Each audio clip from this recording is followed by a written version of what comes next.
지난달에 대전에 문상을 다녀온 적이 있었습니다. 문상을 마치고 나오는데 문득 유명한 빵집이 떠올랐습니다. 이왕 내려왔으니 그 유명한 케이크를 사야겠다라는 생각이 들었죠. 다행히도 그 근처에 영업점이 있었습니다.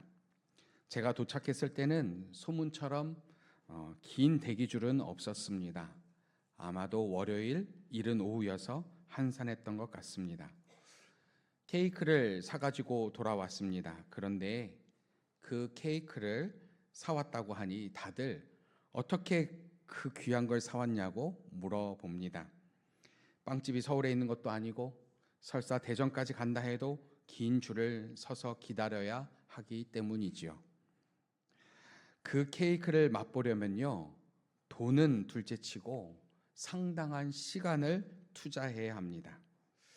만약 이 빵집이 그 케이크의 판매 개수를 200개로 한정한다면 경쟁은 더욱더 치열해지겠죠. 그리고 그 줄은 이른 아침부터 서게 되겠죠. 만약 우리의 시간, 우리가 늘 가지고 있다라고 생각하는 이 시간을 이렇게 줄을 서서 구해야 한다면 우리의 일상이 어떻게 바뀔까요? 이전과 같은 삶을 살아갈 수 있을까요? 내게 남는 건 시간밖에 없어. 이런 얘기를 할 수 있을까요? 정말로 중요하지만 우리가 쉽게 잊고 사는 것을 성경이 우리에게 알려줍니다. 오늘 본문을 기록한 지혜자는 인간의 삶과 이 땅에서 일어나는 일들을 오랫동안 관찰한 그 결론을 한 줄로 요약합니다. 전도서 3장 1절 말씀입니다. 함께 봉독합니다. 범사에 기한이 있고 천하 만사에 다 때가 있나니. 아멘. 우리는 흔히 기한과 때를 같은 의미로 이해하지만 이 두 개념은 분명히 구별됩니다. 기한은 모든 것이 영원하지 않고 시간의 제약을 받는다는 의미이죠. 모든 것에는 반드시 끝이 있다는 유한성을 가리킵니다. 때는요, 이 유한성으로 인해 파생되는 각각의 시기를 의미하죠. 기한이 있기 때문에 우리 삶에 다양한 때가 생겨납니다. 지혜자가 열거하는 때들을 보십시오. 날 때가 있고 죽을 때가 있으며, 심을 때가 있고 심은 것을 뽑을 때가 있으며, 울 때가 있고 웃을 때가 있다라고 말하죠. 이 모든 때가 의미를 갖는 이유는 단 한 가지입니다. 기한이 있기 때문이죠. 기한이 없다면요, 그 의미를 잃습니다.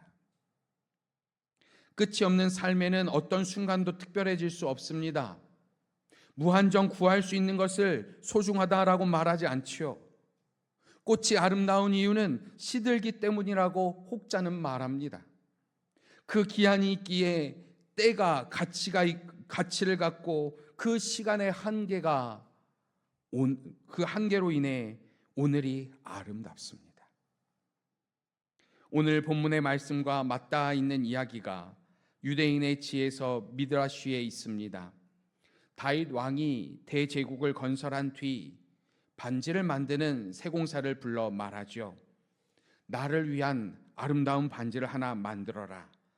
내가 승리를 거두고 너무 기쁠 때 교만하지 않을 수 있도록, 내가 절망에 빠지고 시련에 처했을 때 용기를 줄 수 있도록 그 반지에 글귀를 넣어라.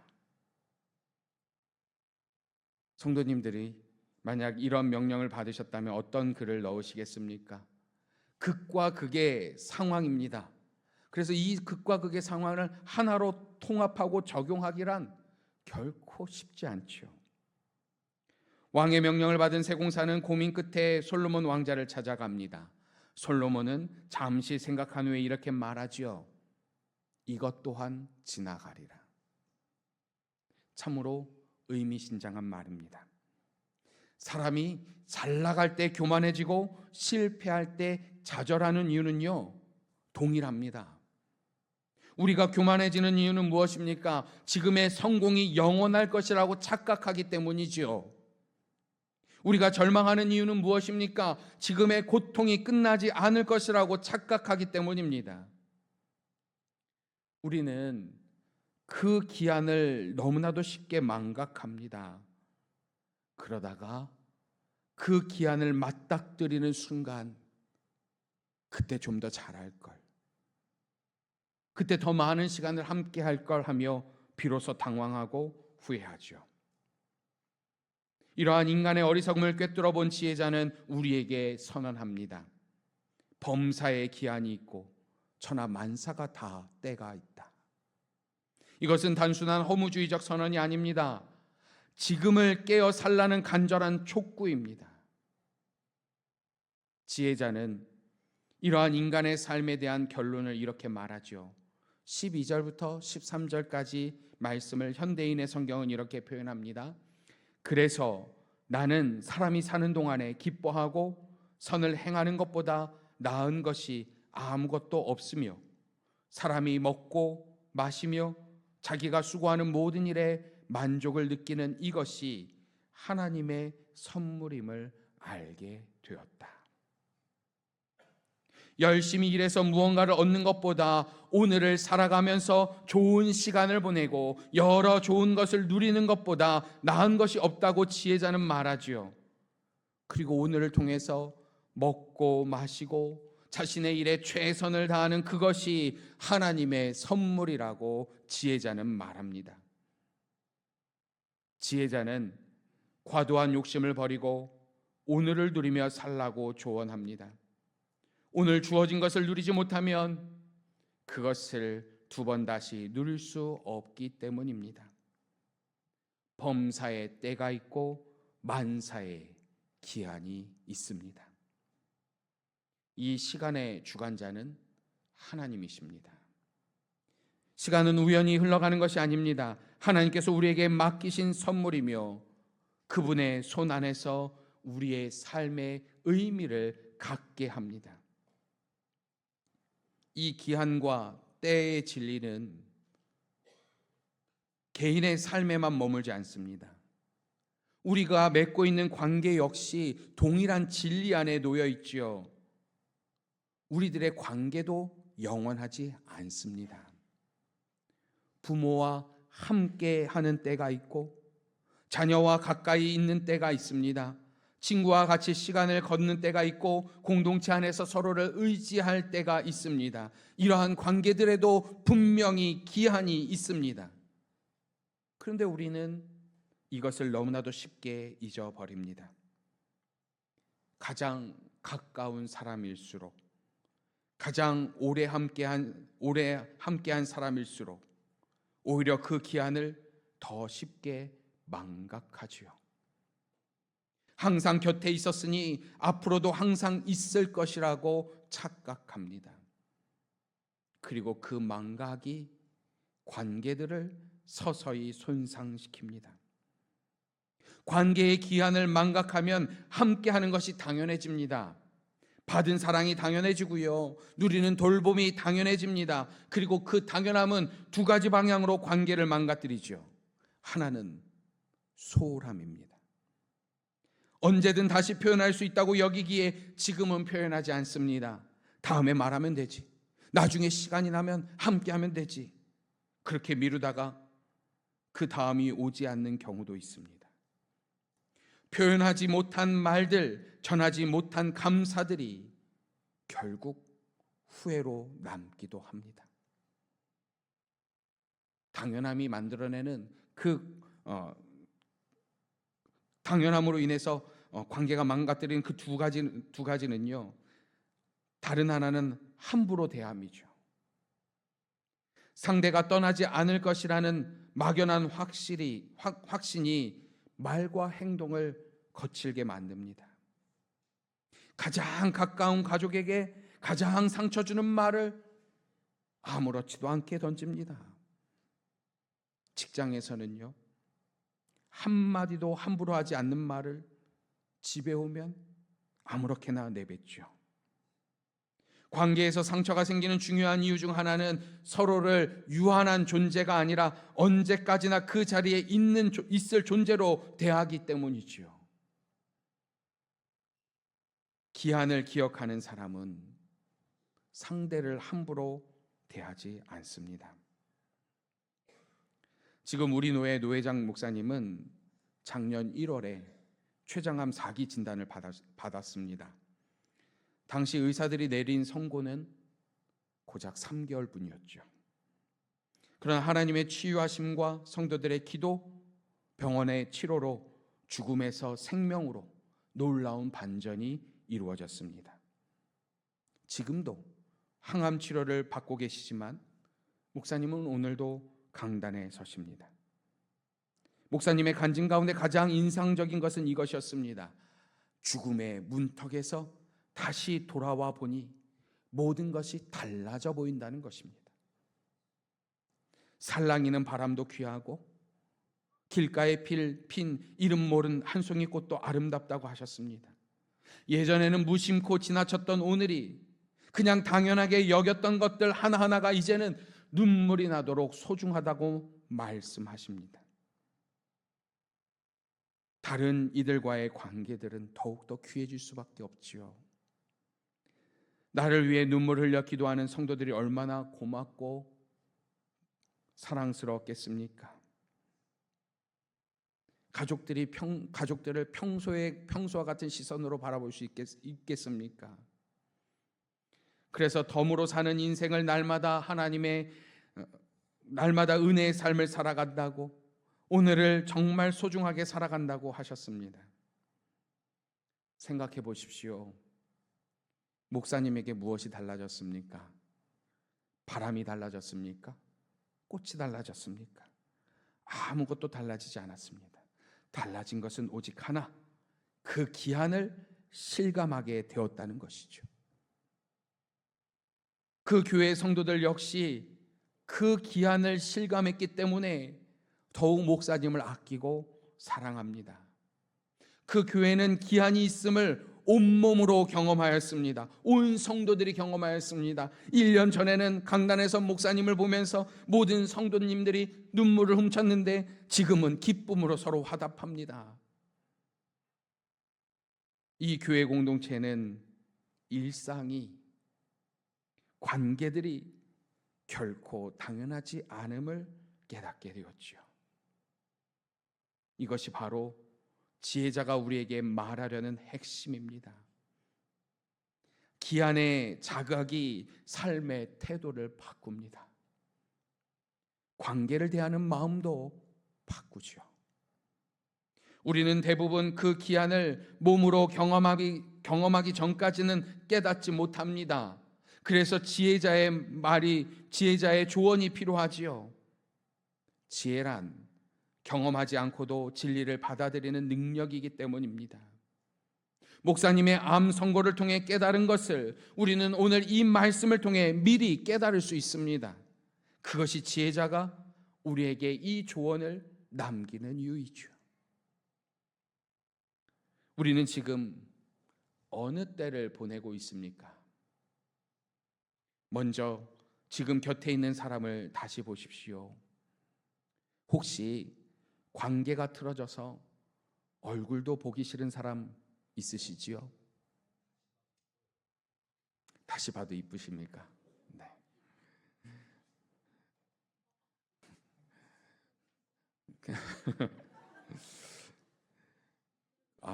어디서부터 다시 시작해야 될지 모르겠습니다. 혹시 우리가 살아가다 보면 가족이지만 꼴 보기 싫을 때도 있잖아요. 마음이 다칠 때도 있잖아요. 그것이 가족 안에서뿐이겠습니까? 그럴 때 속으로 이렇게 생각해 보십시오. 시간이 없다. 이 사람과 함께 할 수 있는 시간이 무한하지 않다. 생각해 보십시오. 지금은 아웅다웅 살아가지만 그렇지 못할 때가 반드시 옵니다. 그 기한을 기억하면요, 신기하게도 그 사람이 치근해지기도 하고요, 그 기한을 바라볼 때에 그 사람을 이해할 수 있는 용기가 생깁니다. 기한은요, 사람의 마음을 녹이는 힘이 있습니다. 모든 일엔 기한이 있습니다. 그러니 지금 해야 할 말을 미루지 맙시다. 감사하다는 말, 미안하다는 말, 사랑한다는 말을 우리는 늘 나중에 하려고 하지요. 그러나 그 나중이 보장되지 않는다는 것을 우리는 이미 잘 알고 있지 않습니까? 지금 이 순간이 그 말을 전할 수 있는 가장 이른 때이자 어쩌면 마지막 기회일 수도 있습니다. 그러니 후회가 남지 않도록 오늘을 우리는 살아가야 합니다. 이 실천이 가장 먼저 시작돼야 할 곳, 그것은 바로 가정이지요. 5월 가정의 달입니다. 가정이라는 관계는 우리가 가장 오래, 가장 가까이 함께하는 까닭에 역설적으로 그 기한을 가장 쉽게 잊어버리는 관계이기도 합니다.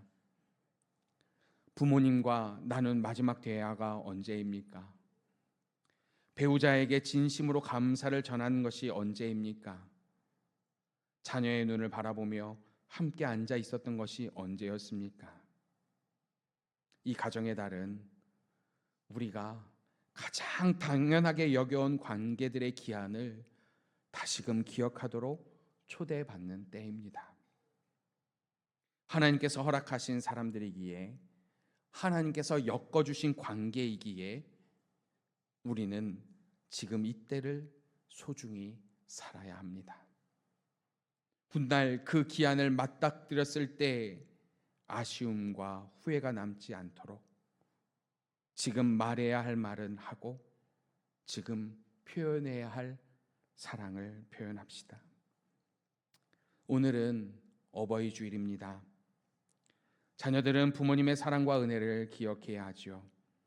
부모님의 삶이 있었기에, 그 사랑과 헌신이 있었기에 지금 자녀들이 풍요롭고 안정적인 삶을 살아갈 수 있음을 자녀들은 인정해야 합니다. 자신의 젊음을 치열하게 살아오셨던 부모님의 삶을 존중하고 존경해야 합니다.